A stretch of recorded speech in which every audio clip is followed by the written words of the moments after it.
Welcome to this episode of the Brush and Soap and Blade Podcast, where we look forward to shaving every day.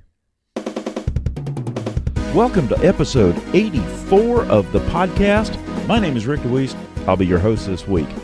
This week we've got a show that's full of shaves of the day. Along with some random thoughts, I went on a camping trip with my Boy Scouts. Tell you about that. It was interesting. That was the only time during this week in between shows that I didn't use a straight razor. So I'm rather proud of that fact. Seemed to work out well. I had some fun on Facebook and on Twitter. I threw a hashtag out there, shave the boot. I'll tell you all about it. I also tell you about my boots. I went and got myself a pair of boots. Took a while, but I got a pair of boots. Are you engaged with life? I like to think I am. I like to think that, I'm taking life with me, kicking and screaming, whether it wants to come along or not. Are you that way?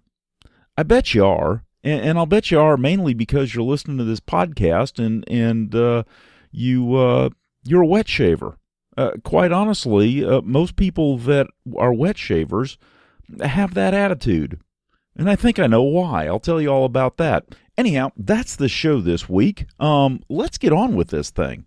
Well, hopefully everybody had a wonderful weekend and even a good Monday. I'm finally going back to work because, I took Monday off. And it was fun. I enjoyed it. Had a great scout meeting last night. Got some stuff done that I need to get done. The new battery in my iPhone is working fantastically. So far, I'm very pleased. All in all, good stuff. Okay, so why are we here this morning? Shave of the day. Yeah, shave of the day. Let's talk about that. Shave of the day this morning was I whipped out the old favorite, the Gem Damascene. And it is an old favorite, and it does surprise me. I know that people make the things like the Cobra, things like the Mongoose. There's another version of the Mongoose coming out. I mean, I understand that. They're using, wider blades, big blades, these specialty blades. There are still single-edged blades that work just fine. And I don't know, to a certain extent, there's a part of me in my head that goes, why doesn't anybody do anything with those? I don't know. To me, it'd make a good business model. Maybe. I don't know. Anyhow, the Damascene, of course, is an absolutely fabulous razor, and if you ever get a chance to get one, I would suggest picking one up if you can get it for a reasonable price. Unfortunately, the trips that I took to the antique stores yesterday displayed the fact that at least in those antique stores, a reasonable price was really not to be had. Oh well. But if you do get your hands on one, it is worth a serious look. They're excellent razors, excellent cutters.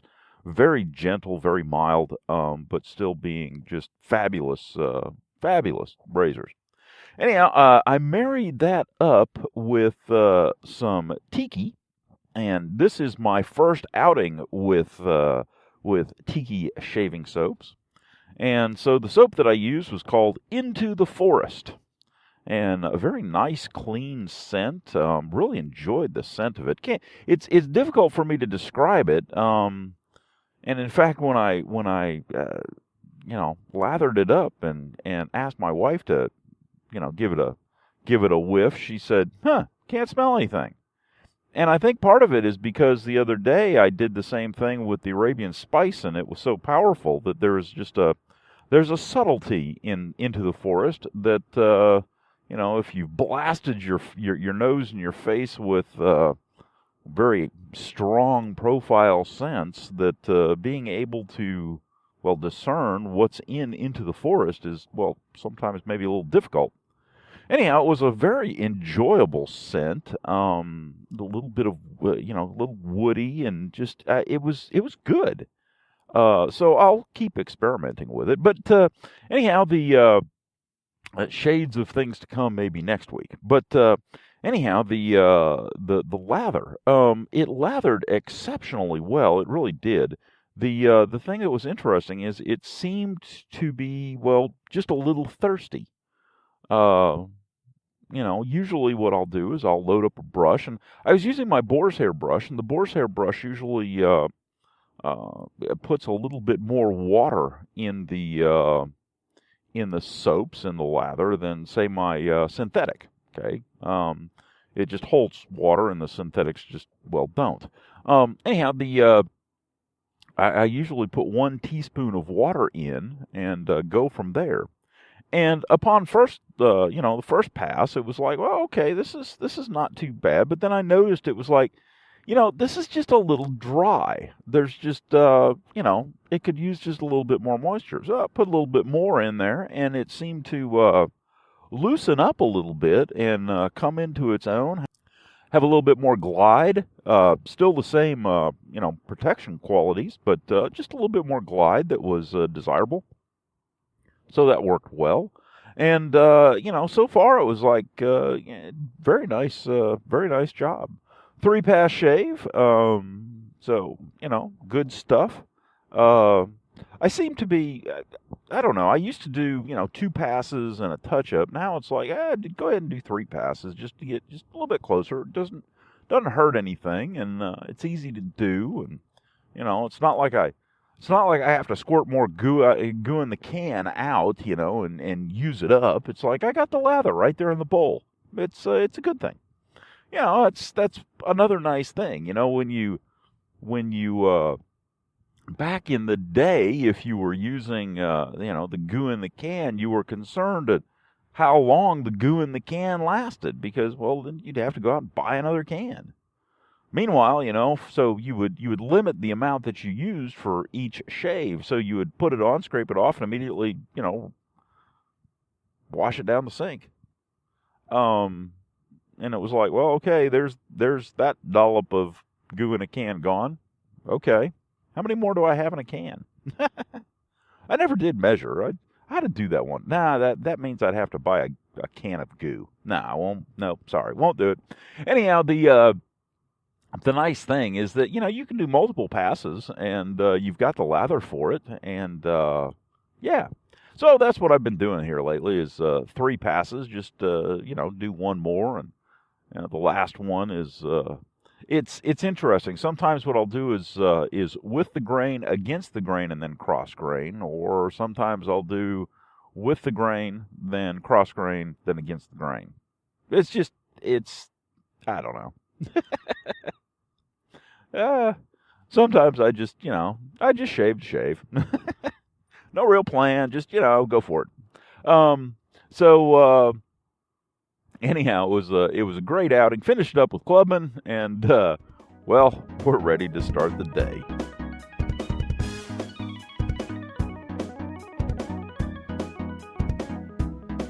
Alrighty, so this morning's shave of the day was actually rather interesting. I used the Tikki Into the Forest soap, and I used it with my Samog 1305 boar brush. And what I noticed the other day when I was lathering the soap is things were just, well, a tad dry. And so typically what I'll do is I'll drop a teaspoon of water into the bowl and go from there. What I did this time was I actually did 2. And so increasing the water content with a lot of soaps, it will open them up.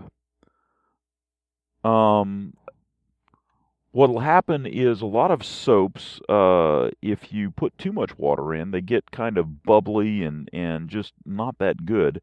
But every now and then you run into one that's, well, thirsty. And that was the case here. This soap was just, well, thirsty. And in putting that extra water in it opened it up and actually made it a very, very nice soap. And I really enjoyed it. I used an old Everready, an old 1914 pattern Everready, single edge, and with a gem blade in it, and really, really did a good job. Couple that with some fine, clean vetiver aftershave, and well, life is good. Not a problem whatsoever, and yeah. So I think I've got the soap dialed in. I think I have the Into the Forest figured out and dialed in. We'll see. So so far, all is good.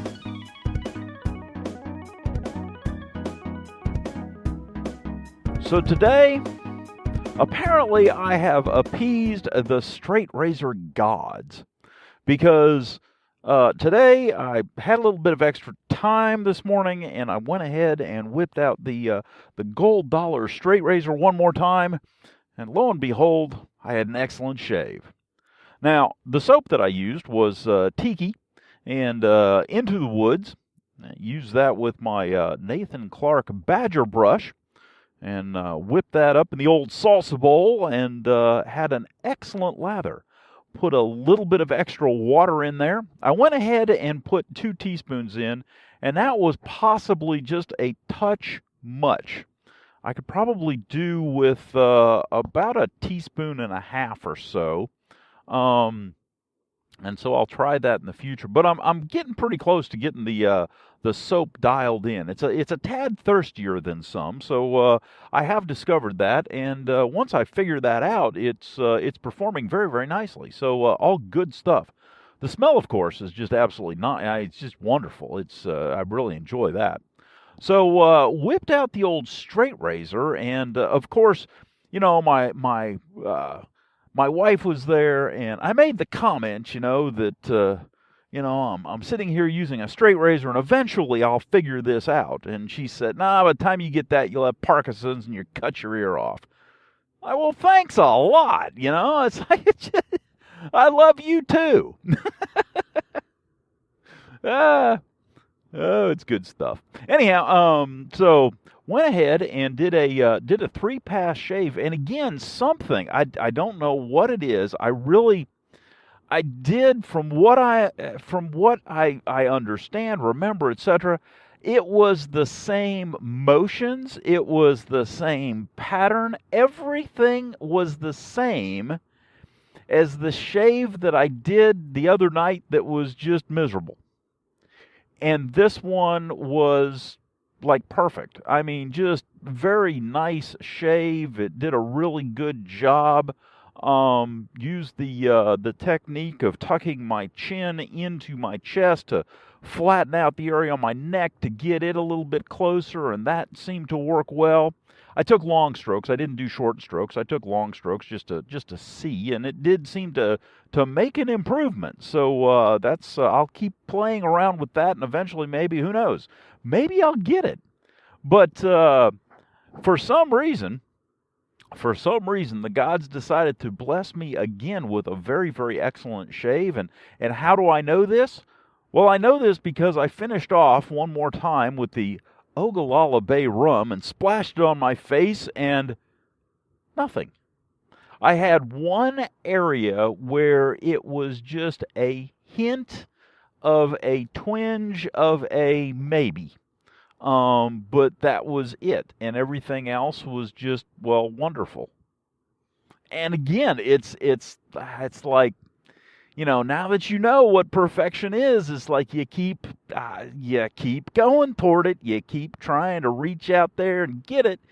Not going to be successful every time, but you keep trying. Like I've always said, you know, it's you know, if you're not trying, and if you're not screwing up and making mistakes, well, you're not trying. And so it's kind of a double-edged sword, you know. So you got to try. Now, hopefully what you do is you try in small enough steps so that if you screw up, it's not too awful bad.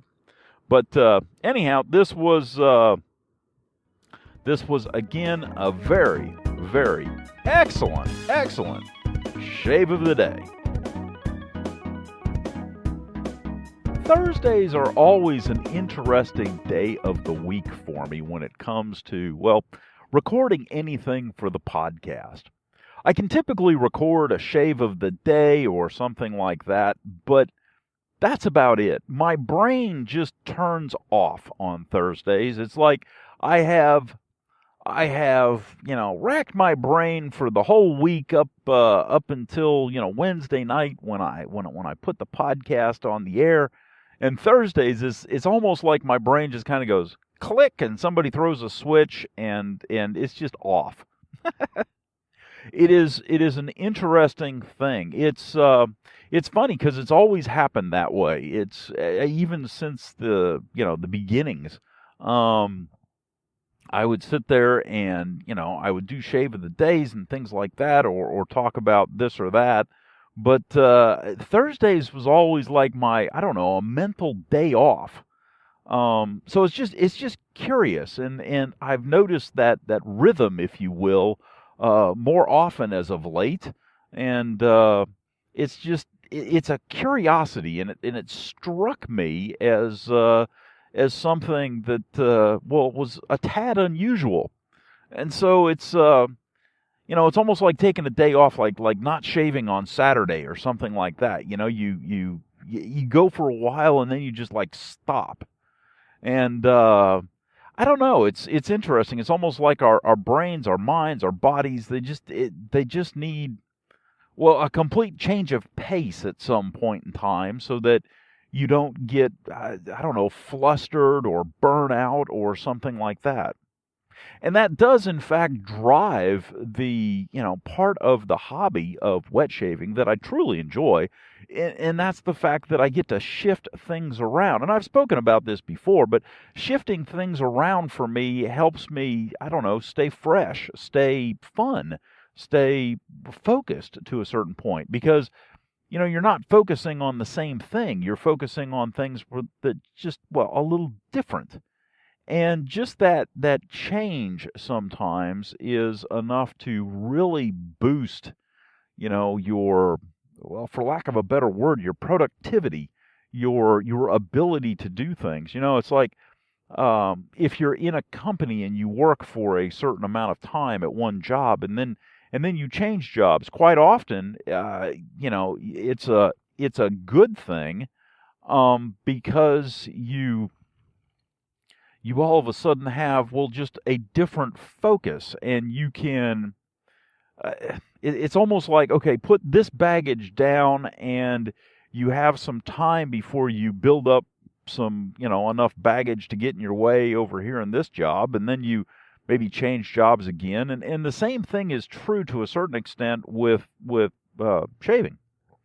You use a soap for a while, and about the time you've, cemented in all your bad habits, you change it up, and you go play with another soap or something like that, and it keeps you from really making those potential bad habits concrete, and it really exemplifies your good habits, because when you come back to it, what you'll remember is not necessarily from the beginning, but the last time. So say you've been using a soap for a week. At least I find this with me. I've been using a soap for a week. When I come back to that soap after I haven't touched it for a month, I don't remember in the beginning when I was trying to figure out how to make it lather well, and what the right, amount of water was and all this stuff. No, I remember the last shave I had with it, which usually was pretty darn good. Because by that time I'd figured it out, and it's almost like I'm jumping back on a bicycle, because once I get something figured out, I typically don't have the issue of having to go back. It's almost like I instinctively know, oh yeah, this one takes a little bit more water, and this one takes a little bit of this, and it's really a strange phenomena. It's just curious. So anyhow, that's some of the things that I think about on a Thursday, which is just kind of weird in and of itself. That I think about anything. It's just it is really wild when I look back on all the topics and subjects and shaves of the day, and all this that I talk about and put out on the air and in the program. I wonder where this stuff comes from sometimes. It's just really wild.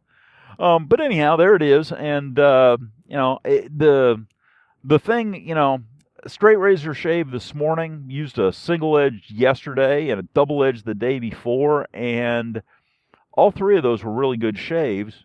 And when I started out, they were so-so. I mean, the double edge were okay. It's just, I'd have a tendency to give myself a little irritation because I was using, pressure that I was used to using with a cartridge razor. So, and then when I went to a single edge, the angle, it's not when you go from a double edge that you hold it at a certain angle to a single edge where you're basically, by design, the old single edges are supposed to be flat. The head is supposed to be almost flat against your face with the handle jutting out at, almost a 90-degree angle.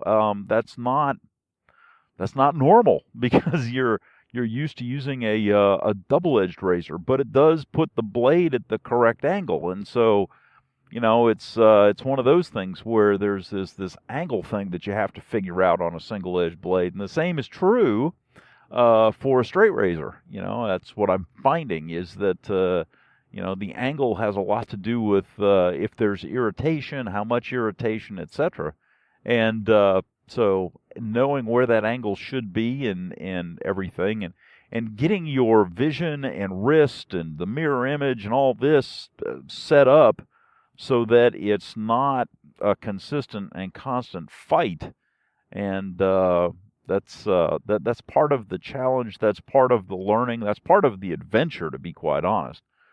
It's I've always liked things that had a lot of variables and a lot of things to keep me occupied and to keep my mind going. And this wet shaving game is definitely right up there. It's you can choose if you want to just have a couple of standards, if you will, and not stray off of that reservation and get exceedingly handy with those tools and instruments. Or you can go and run the gambit and buy all kinds of different assortments of brushes and soaps and razors and blades and all that stuff and play that game. That's kind of the game that I've chosen just because it keeps it fun for me. And to me, that's it has a lot to do with personalities, and I may talk about personalities here in the near future because that's always a topic that's near and dear to my heart. But anyhow, that's kind of thing. So I mean, the bottom line story is stick with it. It's good stuff. If you're not there yet, you'll get there, and if you have reached the pinnacle a time or two, count yourself lucky and keep on trying to stay on top of the mountain.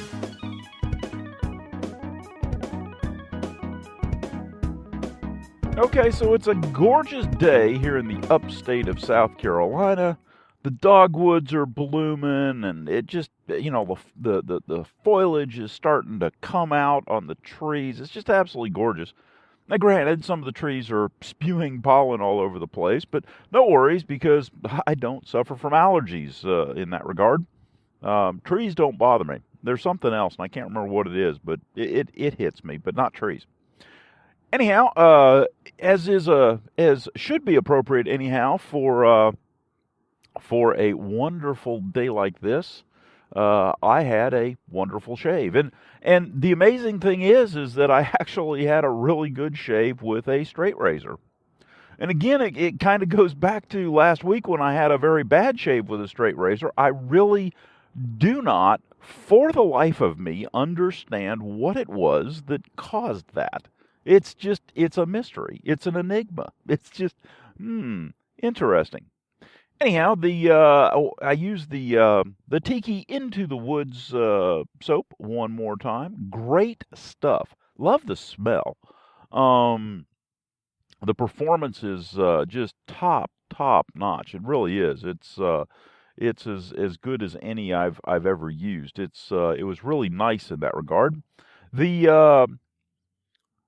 I used a little bit extra water. Used my Nathan Clark Badger brush, and so it holds a good bit of water. But I still added a teaspoon and maybe a teaspoon and a half. So it'd probably be pretty close to being a teaspoon and 3/4 or maybe or so with a boar brush, because the Badger is going to retain, with the surface area of the bristles, it's going to retain inside the brush just a bit more water than a boar brush will.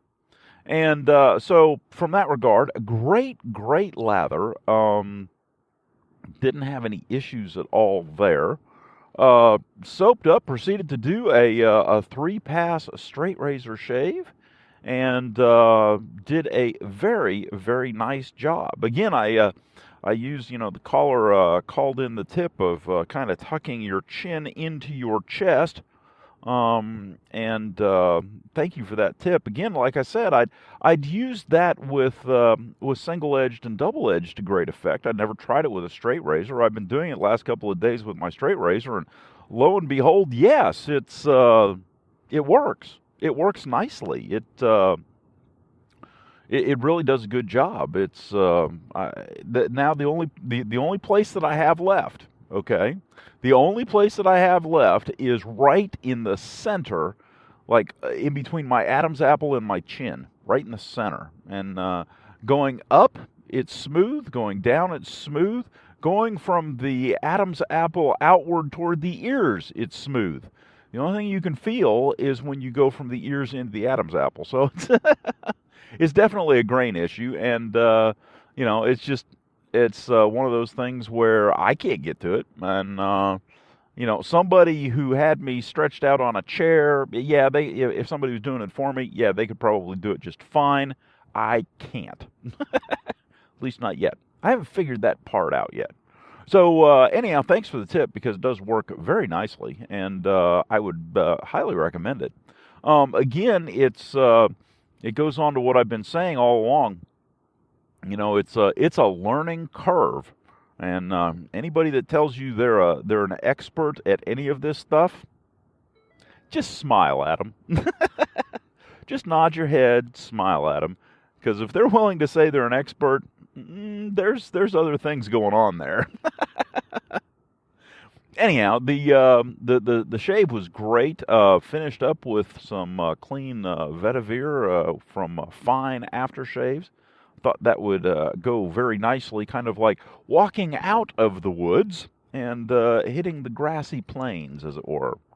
And so very nice. All in all, a great way to start a day. Very relaxing, rather, not to a certain extent, fulfilling. Because, once again, you do a nice shave, and you know that you are capable of doing a nice shave, and things are working out well, and yeah, good stuff. Great way to set the mood for a beautiful Friday.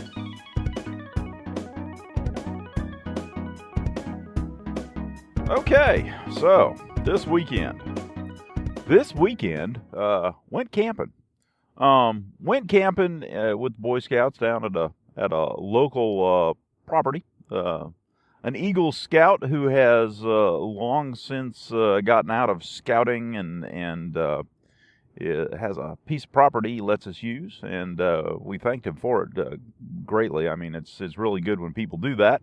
And so we camped down on his property. There was a lake. There was fishing involved, and we had a blast. Well, in the morning, we stayed Saturday, and then spent Saturday night, and then came home Sunday.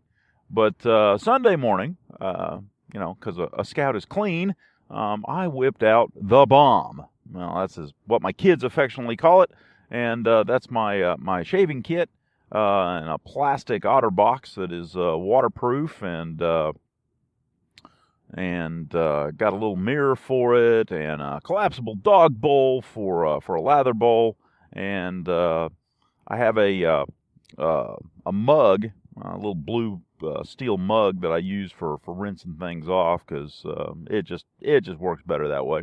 But anyhow, had a great shave. Used Dr. John Savannah Sunrise, even though the sample container says Savannah Sunset on it.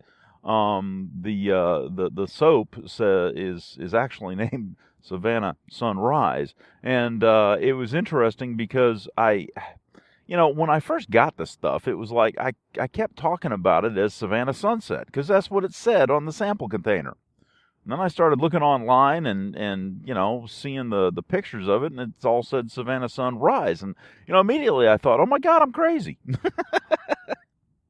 But no, and so I posted a picture up on Instagram, I believe, shared it on Twitter, just to have photographic evidence that no, I am not crazy, that my sample container does in fact say Savannah Sunset. Anyhow, we used it in the morning, not quite at sunrise. That was a touch early, so had to get the Boy Scouts organized on making breakfast. And so it was after that, while I was just watching them from afar, that I could have a nice shave. So used a Gillette flare tip with a feather blade, my little case brush, little itty bitty thing.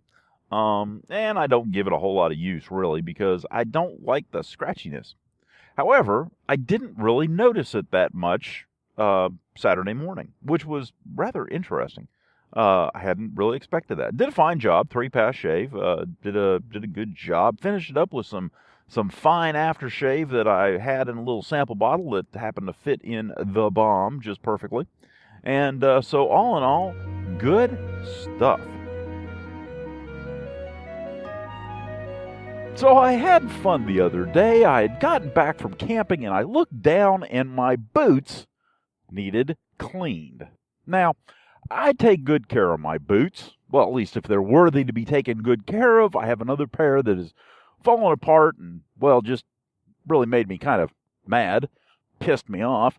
Those, I still clean them occasionally if I wear them, but for the most part, if they get dirty and, I just, whatever. I used to keep them immaculate. However, since they let me down, not so much.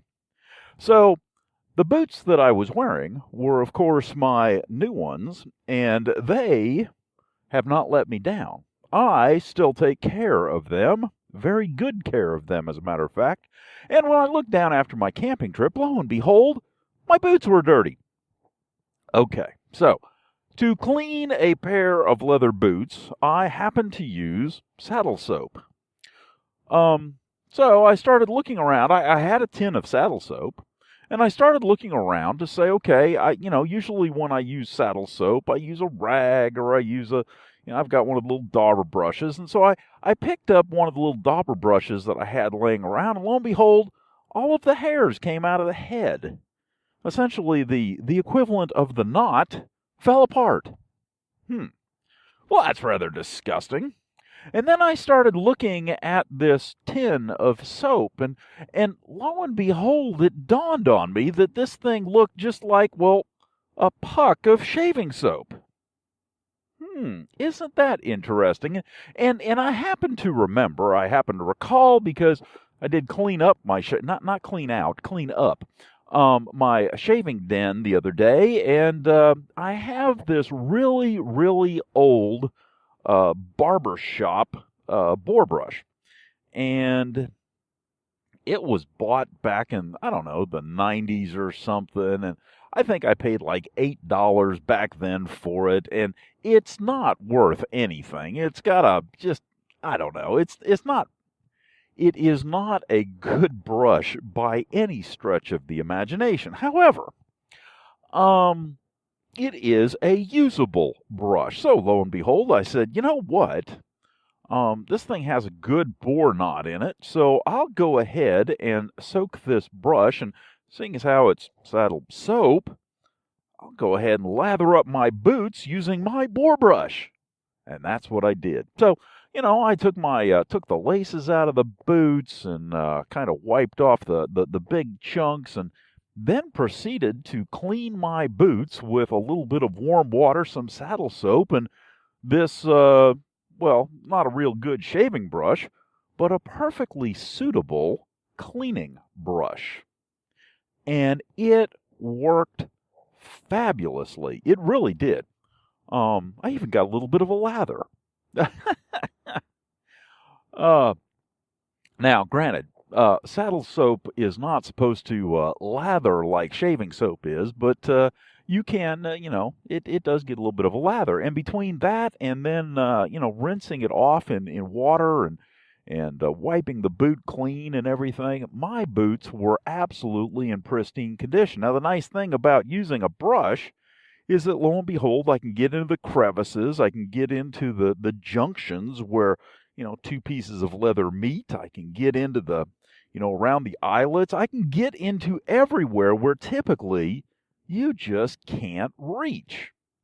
And so there you have it. Another use, if you happen to have an old shaving brush that you're not doing anything with and you really don't, really don't care about, to be quite honest, the old, when you first start out, for example, that $10 Vander Hagen brush that, you might keep around as a keepsake or just because you don't have the heart to throw it away. If you're looking for something to do with it, you could use it to, clean a pair of boots or your shoes or just about anything made out of leather, because they work just fine with a little bit of saddle soap. Of course, if you're not careful, your wife will come down and hand you a razor and say, well, if you're going to lather the boot up, go ahead and shave the darn thing.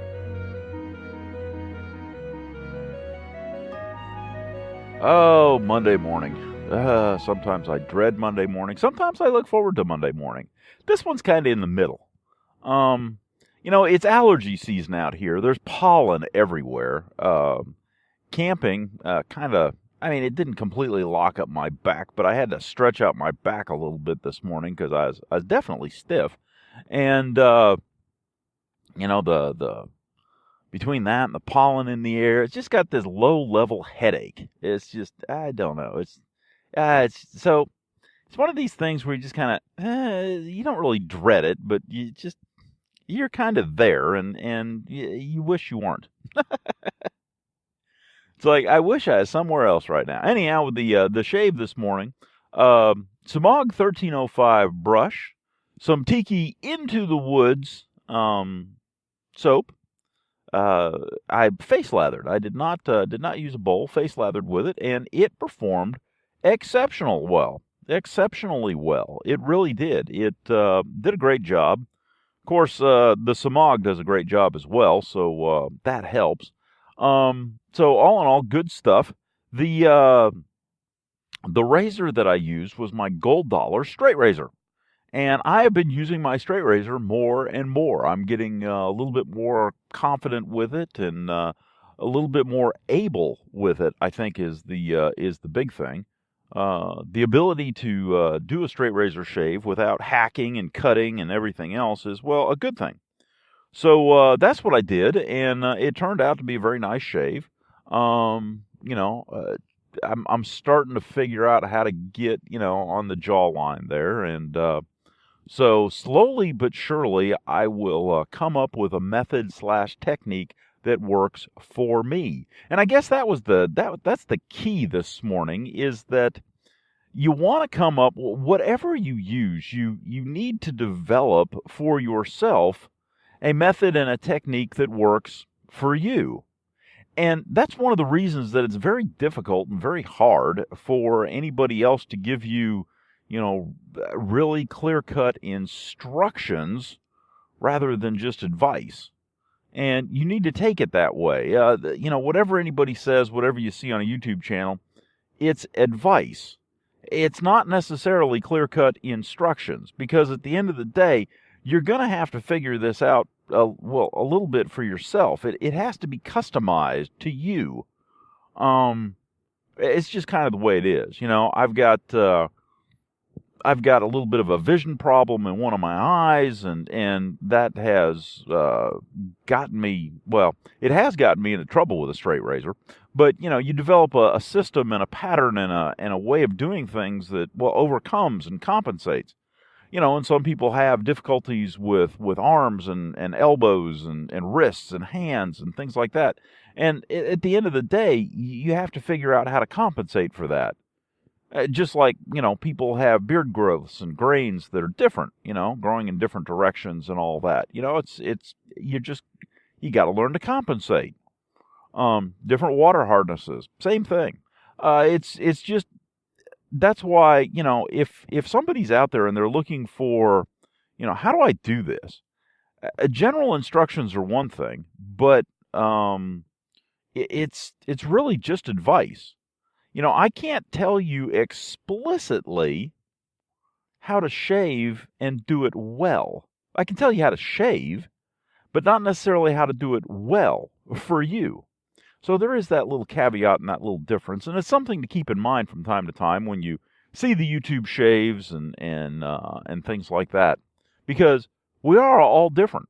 That's what makes life fun, and so because of that, we have to be different.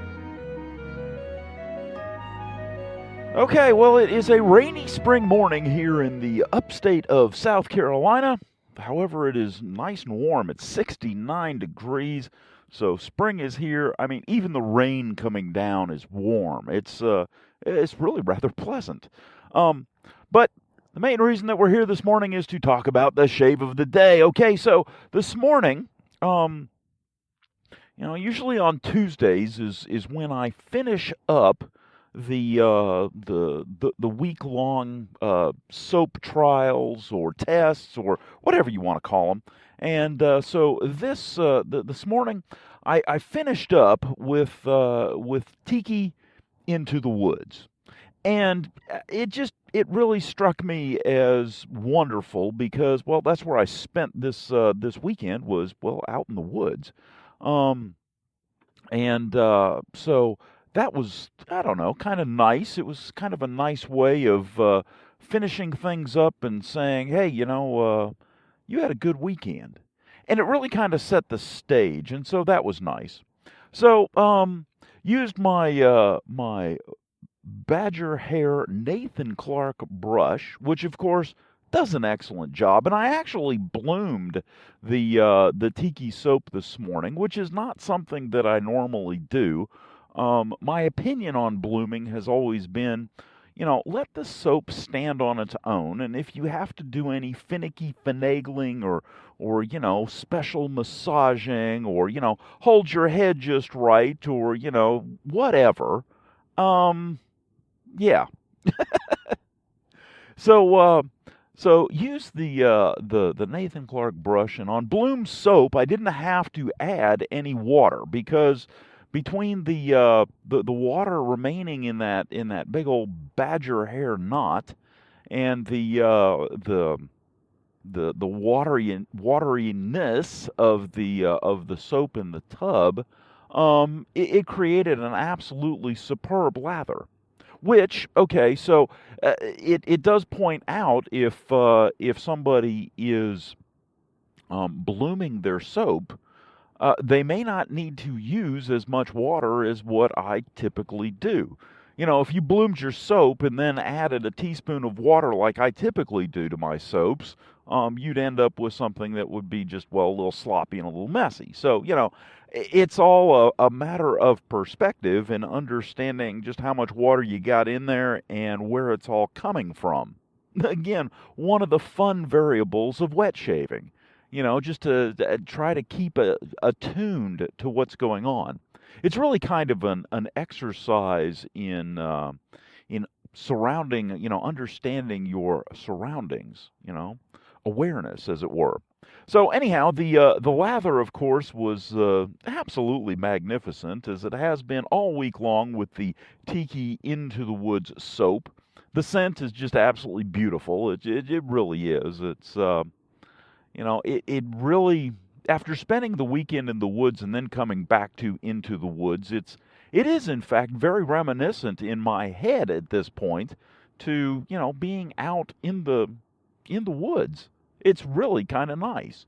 So anyhow, I also proceeded to shave with my Gold Dollar straight razor. And this is, I don't know, the 4th or 5th day that I shaved with my straight razor. And all in all, it has gone very, very nicely. I mean, I'm really thinking, okay, and I may be completely wrong here, but I'm really thinking I'm starting to get the hang of this. I did get one nick on the side of my cheek, but I was doing a across the grain pass, and I flinched. I mean, I know I flinched. I knew exactly when I did it. I had the razor on my face, and I was trying to, well, move things around. Bad move. When the razor is on your face, that's when you're supposed to, remain still. Don't move much. The only thing that should be moving is the razor and your arm. You shouldn't be moving your face, making contortions or doing anything like that because, well, the razor will remind you, kind of like the mom slapping the kid upside the head when they've done something bad in public. Yeah, that's kind of what the razor does. And so it did, and I went, oh, I'm sorry, crap. My bad. It was good stuff. Anyhow, excellent shave. Again, the tip that I got the other day in the letter for doing underneath my jawline. I have tried it a couple of ways. I have tried it with short strokes. I have tried it with one long stroke. And what seems to work best for me is to do several passes, because, again, as with all wet shaving types, the idea is not, stubble elimination, but reduction in passes. And so that worked very, very nicely. I did 2 passes and did very nicely. One pass was a couple of half strokes or so, and then the next one was kind of a shorter, almost buffing, not quite buffing, but almost buffing strokes. And that worked very, very nicely, and it ended up doing a very nice job. I'm quite pleased with the advances that I am making. So anybody that says, like I've said before, anybody that says that they're an expert, I don't care how long they've been doing this. Yeah, they're not. There's always stuff to learn, and that's part of the fun of the community, is because we have the opportunity to learn from each other. And, there's more than one way to skin this cat, and everybody has an idea, and pretty much every single idea that I've ever heard, anyhow, is very valid. Anyhow, we finished it up with a little bay rum, and of course, went downstairs. My son does not like bay rum, the bay rum aftershave that I was using. He's like, "Oh my God, it smells like burnt marshmallows." Yes, son, it's an acquired taste. You're not old enough or sophisticated enough to appreciate good-smelling aftershave. It always gives me great pleasure to annoy him. Both of them, actually. But that's just me. It's the devious streak in me. Anyhow, I then proceeded to take a picture of the shave of the day next to the boots that I wore this weekend, and that I'll talk about here in just a little bit. All right, so last week I told you about a pair of very high-quality moccasins that I have, and I thoroughly enjoy those. Those are beautiful, wonderful things. This week I need to tell you about another piece of leather that I have. Actually, it's several pieces of leather sewn together with a Vibram sole slapped on it. I went out and ordered myself a pair of boots. I needed a pair of... Okay, let's start from way back when. Okay. I have had boots forever. I have had boots ever since I was, I don't know, probably 12 years old, maybe 13. I have had all kinds of boots. And when I have a pair of boots, I wear them. I wear the absolute snot out of those things until essentially they fall apart on my feet. And usually because of the types of boots that I have, I end up having to throw them away and get a new pair and, break them in and everything else to get them to the point where they're almost as comfortable as moccasins. and then I can go and proceed to wear them until there's nothing left. So I have had boots forever. Now, the boots that I've had have run the gambit. I have had, the Vietnam jungle boots, the hiking boots, the not hard shell, but the stiff shell leather hiking boots, the padded lightweight hiking boots. I've had just about everything. Except there was a point in time, because of the cost, I could not afford a pair of leather boots. And I always wanted a pair of leather boots, full leather boots. I always imagined in my head that they were the be-all, end-all of boots, that they were, well, the pinnacle. And, here I was slowly marching my way up the mountain with the various types of boots that I had. So one day, in fact, it was one Christmas, I had received a discount card, or one of the little plastic cards with money on it. I can't remember what they're called, but one of those for Bass Pro Shops. And we don't have a Bass Pro Shop right here where I live. They're a ways away in both directions, basically.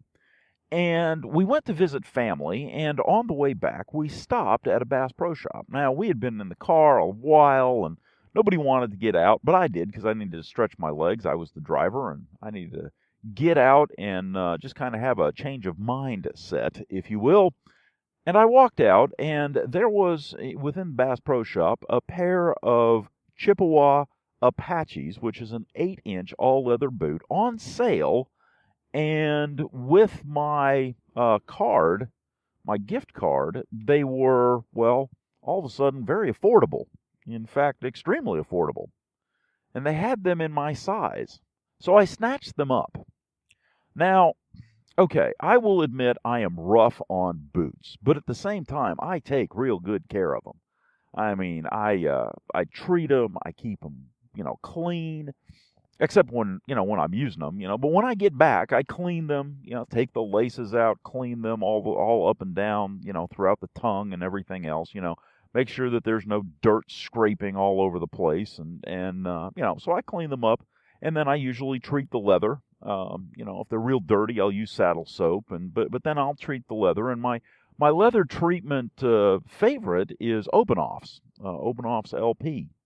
And so that's what I did with these boots. I lovingly cared for them, and I proceeded to wear them all the time. And I mean, I just wore just wore them. They were comfortable. They were exceptionally comfortable up to a point. And then, when they stopped being comfortable, it's because, well, the counter, which is the leather part that cups your heel, the counter is supposed to be stiff.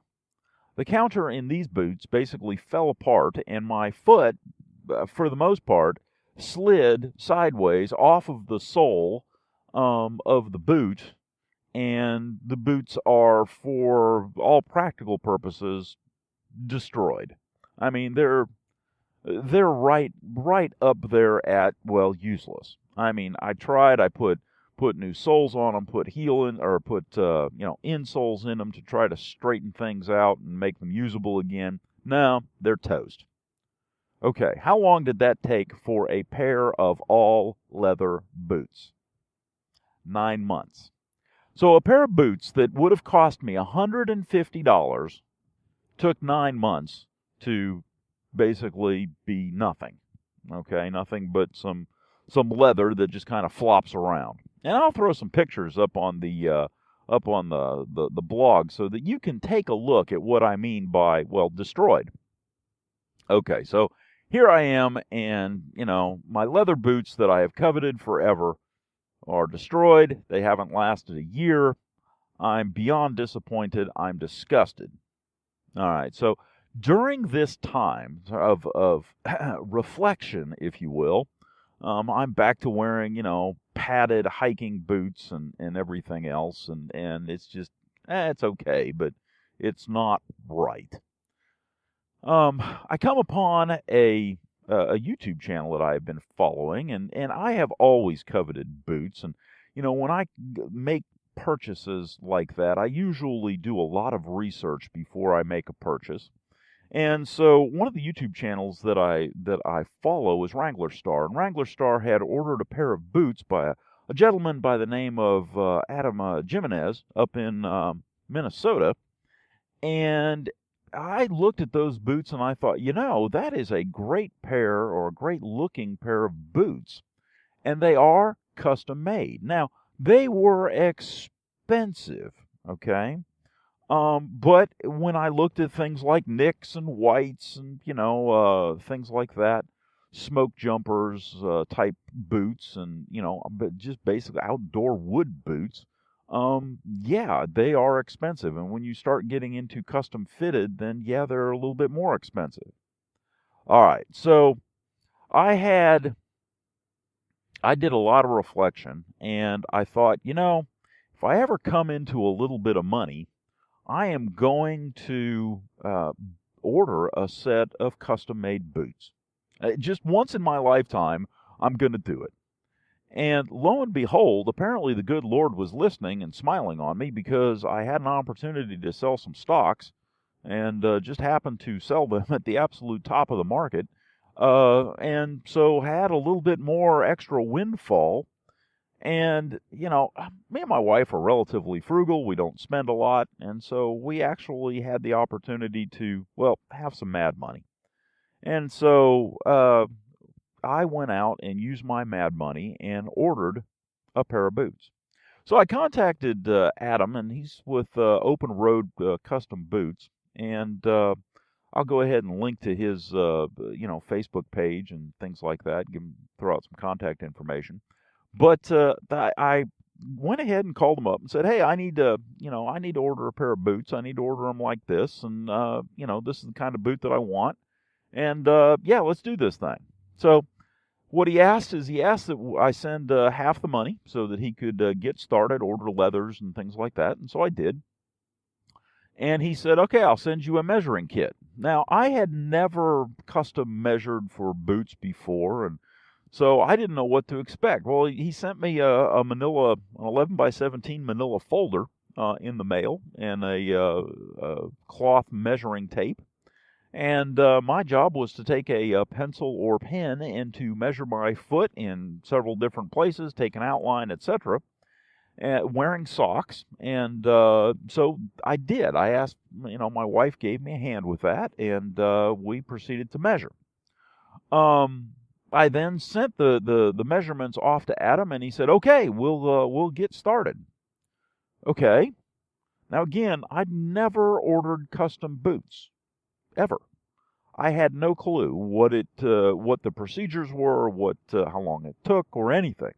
So, being a person who is used to today's day and age, where I get on Amazon and I order something and it's here within a couple of days. We're in the age of instant gratification. So when we don't get instant gratification, it just grates on our nerves. But I waited patiently.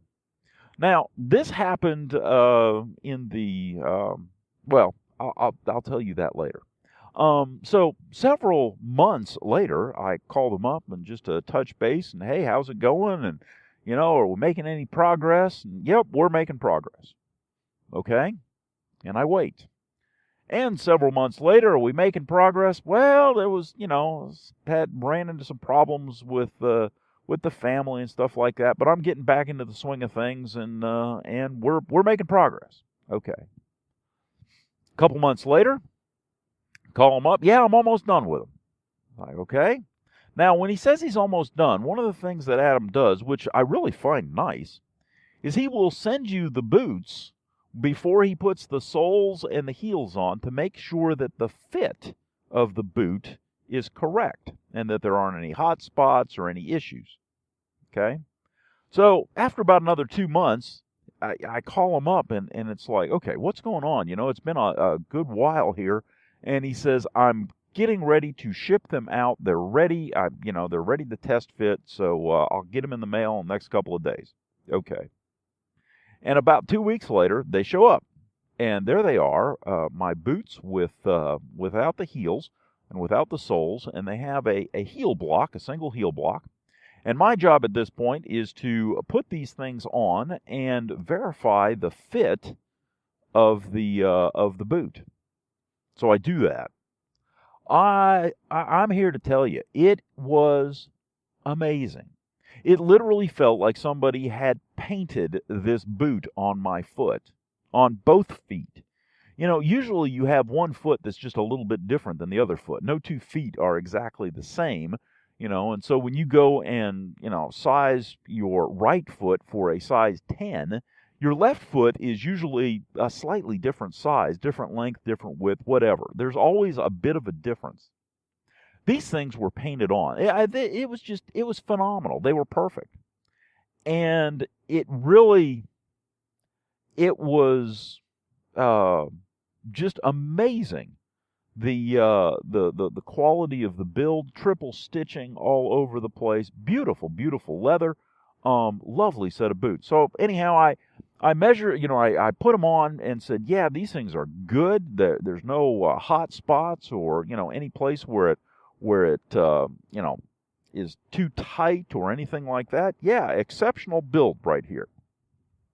So I send them back to him to put the soles or the heels and the soles on them, and I wait, and I wait, and I wait, and of course, you know, I've done this and thinking, okay, how hard can it be to put soles and heels on a boot?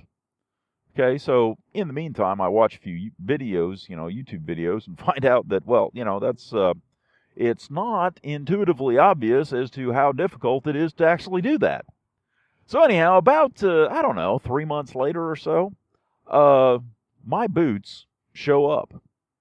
Wow, they are beautiful. They really are. They're kind of a chocolate brown, and I get natural sole, natural heel leather on them, Vibram soles, you know.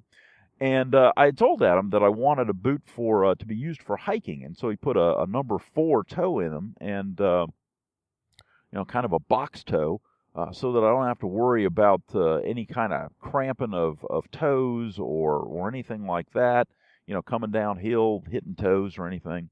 Now, one of the things that's nice about these things is that I have worn them. Now, when I first put them on, I had a little bit of, I don't know, tenderness, if you will, in the soles and heels as I was wearing in and breaking in the soles and heels. Now, they are all leather, so it, you know, it takes a form, you know, it forms to your foot. It takes a little bit to do that, but when it does, I mean, it is form-fitted. And so now, at this point, it hasn't been that long, and I mean, I've been wearing them for, you know, I don't know, if I was to put the duration of wear, yeah, you're probably talking a week, maybe a week and a half, and they're pretty much broken in, very comfortable. You know, no more issues with soles and heels. That's all kind of settled in nicely. But the thing that is so nice about these things is that because they fit so well, from the ball of the foot all the way to above the ankle bone, everything is captured, surrounded, and held tightly within that leather boot with no slop. It feels, again, like it's been painted on, which means that as I'm going downhill where your foot would normally slide into the toe box, mine doesn't, because the leather holds it, captures it, and just, you know, it's wonderful. My toes have all the room in the world to spread out, but nothing is allowed to slide where it's not supposed to go. Going uphill, normally in a pair of boots, when you walk up hills, you know, your heel slides in and out, up and down in the heel cup.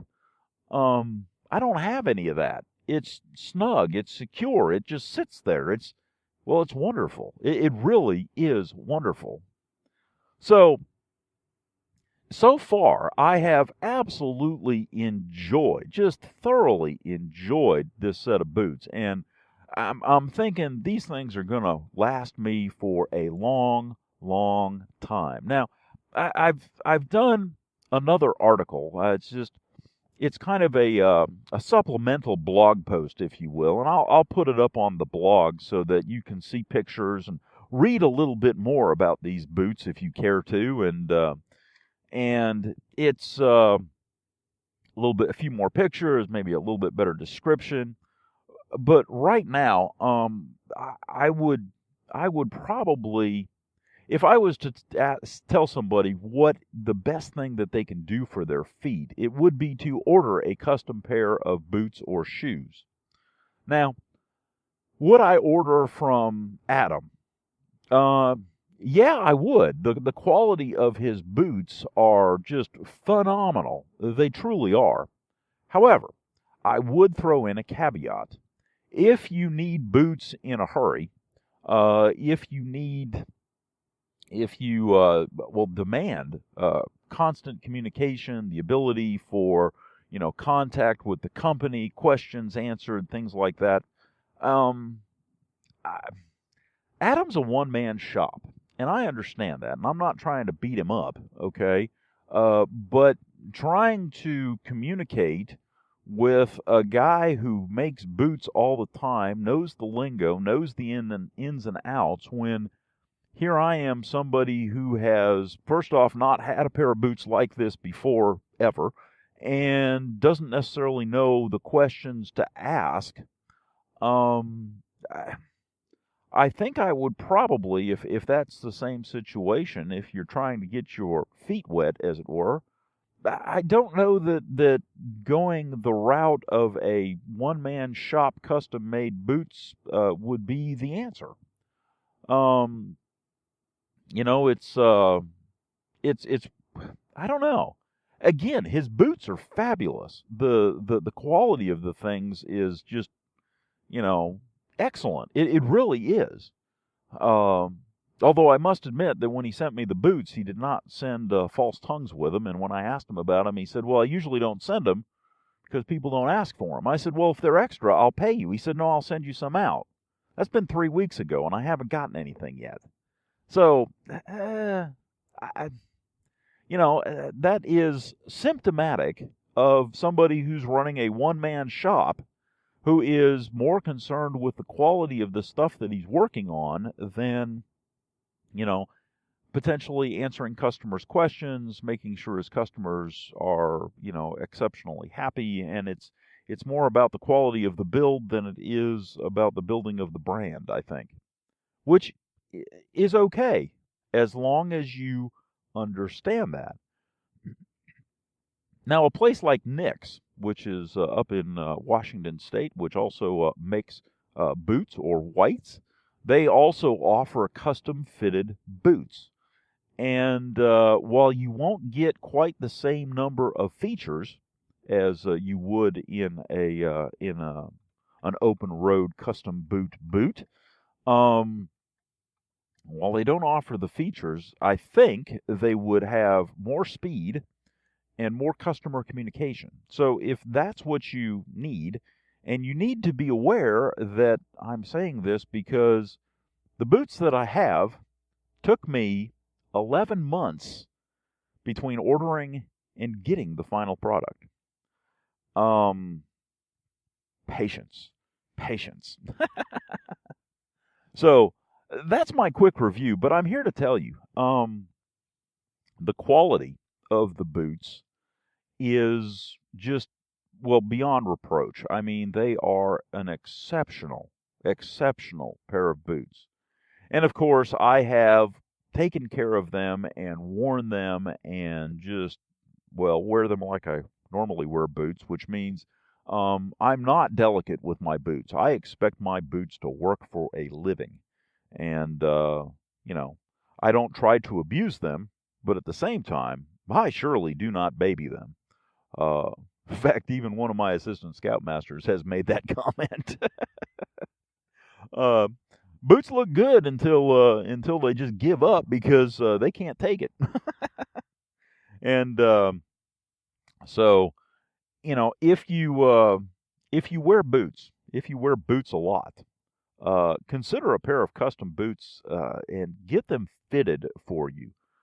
It is well worth it because I have never had a pair of boots that felt this good from the time that I put them on until the time that I would consider them broken in.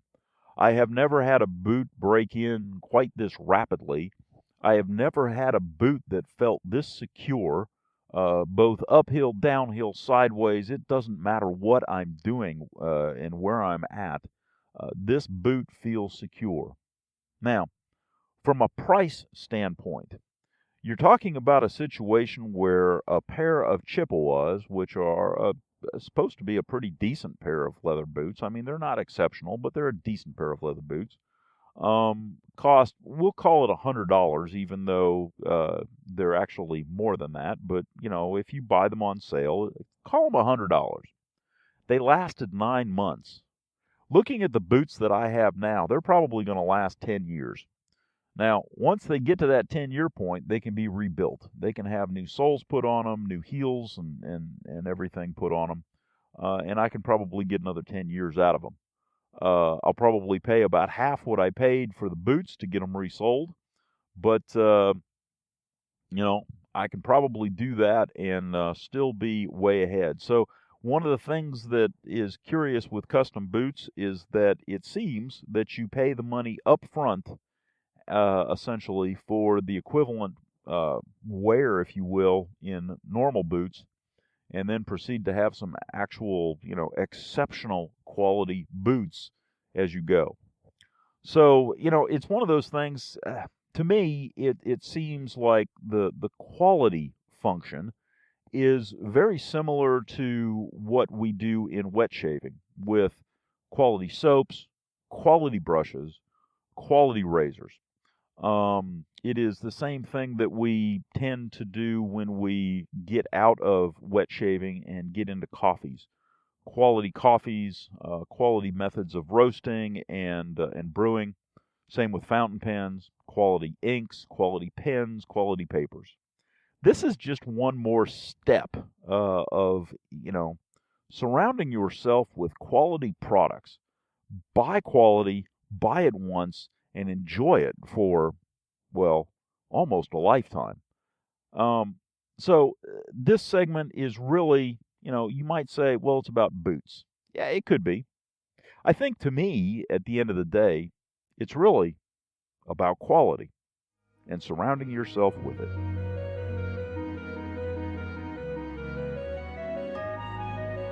I have noticed something of just interest of people lately. There are a lot of people that I encounter that, I don't know, I guess the best way to describe them is they're Prozac people. They're not engaged, they're not animated, they're not passionate about anything. They're just, it's like they're on Prozac. And so it's interesting. I have not met or, you know, ran into anybody in the wet shaving community that is like that. Most of us are, you know, for lack of a better term, and to be polite about it, personalities. You know, we're engaged. We're kind of I don't know, passionate about all kinds of things, and you know, we go out there and we grab life by the neck and say, all right, let's go, you know. We're going this way and we're going to do this and we're living it. But there are some people, quite honestly, that I have run into here of late that just kind of sit there and let life kind of, well, pass them by. They're not really engaged. They're not really, you know, they're not really passionate about anything. If you ask them on their opinion on something, they really have a hard time giving it. And it's curious because, I don't know, it's a little scary, quite honestly. You know, granted, not everybody can be engaged and passionate and everything, but you know, throughout the period of a day or a week, you would hope that somewhere some of these people would find something to, you know, latch onto, if you will, and get engaged, whether it be something as mundane as going out to eat and, you know, or what's for dinner or, you know, something as important, of course, as, what razor they used. But it was interesting. I was sitting in a meeting, and there was a person who was supposed to be, I don't know, kind of the specialist for the topic at hand. And they literally were just sitting there, not asking any questions, not engaging in the other participants, just sitting there. It's like, how can you be an expert at something or to be a specialist at something and not have an opinion about the very thing that you're supposed to be a specialist in?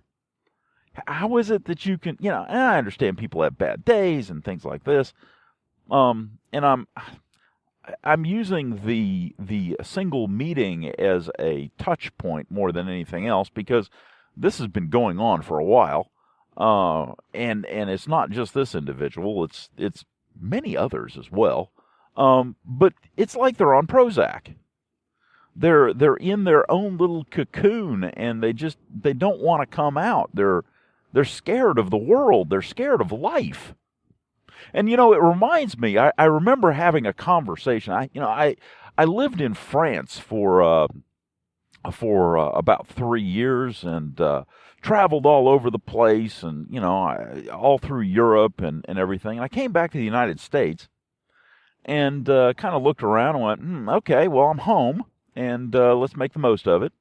And then I was on a trip to Brazil, a business trip to Brazil, and I remember talking to a lady on the plane, and I remember expressing the conclusion that, as Americans, societally, we have some issues.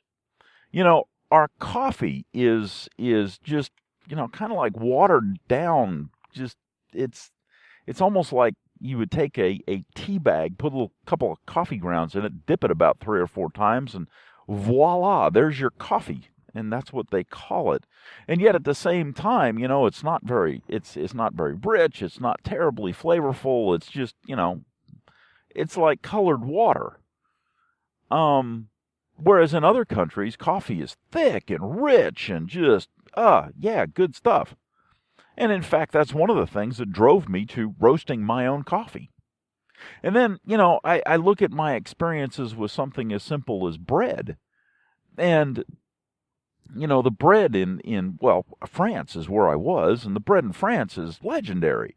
It's got a perfect crust, and it's just, it's just delectable, made fresh. And then you come here and, for the most part, if you look at the consumer market, if you will, not necessarily, going to places like Whole Foods or Publix or, some of the high-end specialty stores and things, but, the general bread that people eat day in and day out. It has virtually no crust.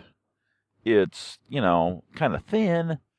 Doesn't have a whole lot of flavor. It's just, I don't know. It's almost like it's a transport device for whatever you put on it. So, I don't know. And then you look at, something as special as beer. Our idea of beer is, Budweiser, Miller, things like that. It's just, and one of the things that has popped up, of course, is the microbreweries and nanobreweries and things like that. And, they're making much better tasting beers, but there's still a predominant, percentage of the population that drinks oodles and oodles of beer that, for the most part, is just colored water. And so I'm sitting there and I'm reflecting on that, because, the point I'm trying to make is that it's almost like we're afraid to live. And that was the point I made to this lady going down to Brazil, is that, I fear that Americans are, afraid to get out there and live. Grab life by the throat and say, look, you're coming with me whether you like it or not. I'm going to live life the way that I want to, and you can either come peacefully, or I will kick life, or drag life with me, kicking and screaming. That's kind of I don't know, it's an attitude, it's an approach, it's kind of the way I do things. And it's kind of the way a lot of us in this wet shaving community seem to do things, at least if I'm reading the signs right. and I may be all wet here. It is raining after all. But it was just interesting because, the ones that are in fact afraid of life, are they also the ones that sit there and act like they're on Prozac and, during the day and just kind of let life happen. They're there and they fill a position, but they really don't have a job.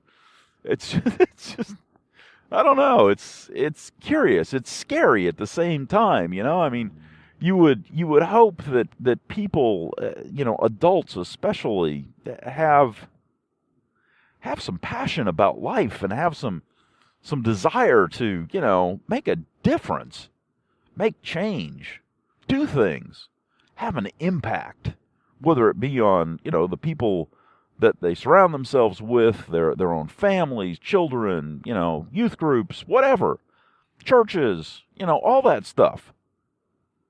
People who, it just, I don't know. It's really, really kind of one of those reflections where I go, my goodness. And it all started, of course, because I'm sitting there in this meeting and this person who, systemically has not displayed much of an attitude about anything is just sitting there like a lump on a log. And I'm trying to, within my head think, where is this coming from? It's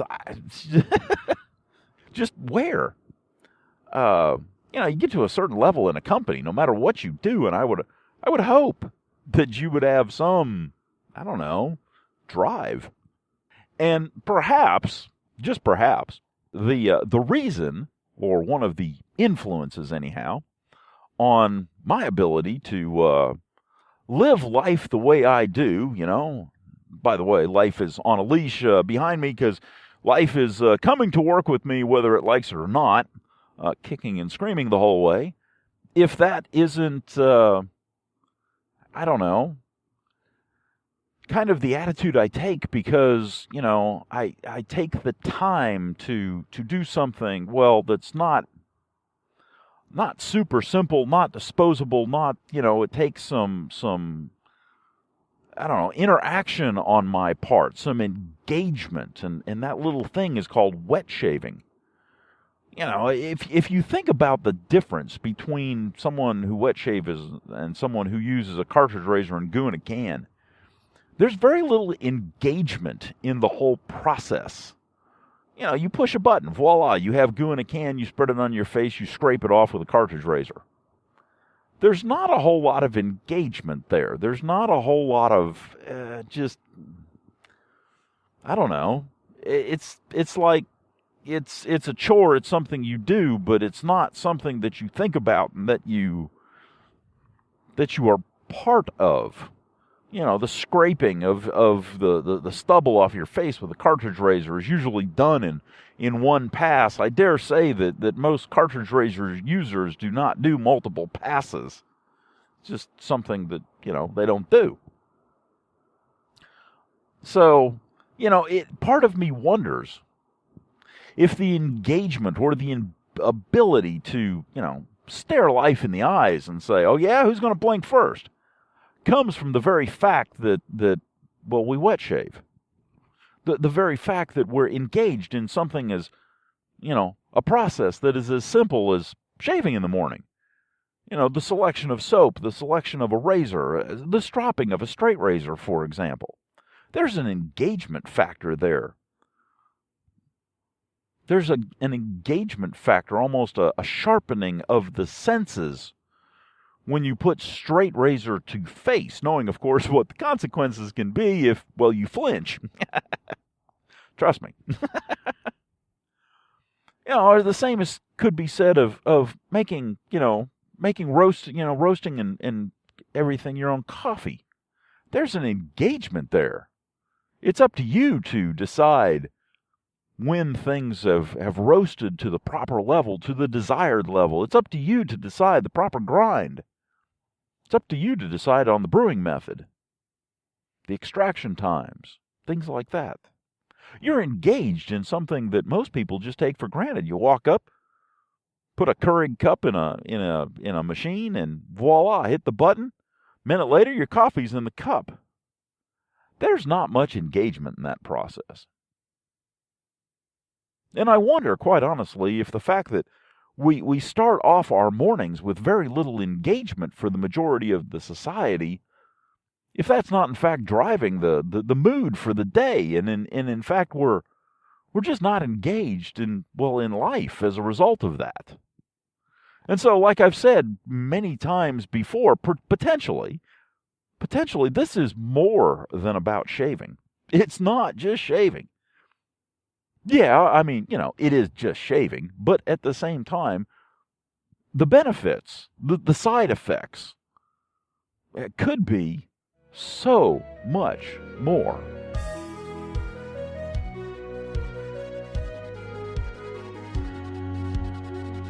Well, that concludes this episode of the Brush and Soap and Blade Podcast. I hope you enjoyed listening to it as much as I enjoyed making it. If you have some suggestions or would like a topic covered, drop me an email at BrushnSoapnBlade@gmail.com or give me a call at 864-372-6234 or contact us on Twitter at Brush and Blade. You can also visit us at our blog, BrushnSoapnBlade.wordpress.com. As always, we're available on iTunes and Stitcher.